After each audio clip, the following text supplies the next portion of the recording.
xibaar yu wér te wóor ca tàng ba abonnez-vous pour ngeen di mën di jot suñuy vidéo. PDS ak Benno Bokk Yaakaar fas yéene nañoo daldi ànd dem ci élection législative yi nga xam ne nag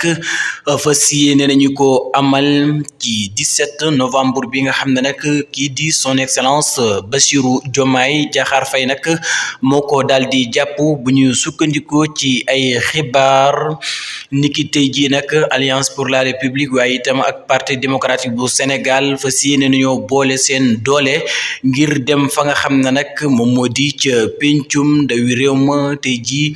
ci 22 septembre bi ci dibeer gi daal dinañu tasee foofee nga xam ne nag moom moo di ca bureau national bu Omar Lamine Badji bi yéla xibaar nag ñu ngi ko daal di sukkandikoo ci sunu naataango yoo nga xam ne nag ñoo di Ngunjaan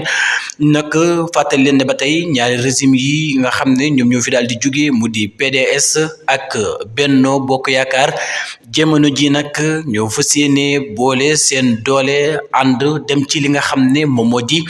élection législative yi nga xam ne nag Bassirou Diomaye Diakhar Faye ginnaaw bi nga xamee ne tas na li nga xam ne moom moo di assemblée nationale ci 12 septembre bi nga xam ne nag moom la ñu daal di weesu Alliance pour la République ak Parti démocratique Sénégal fas yéene nañoo ànd ci législative yi nga xam ne jàpp nañu ko ci 17 novembre bi nga xam ne moom la ñu daal di dëtmal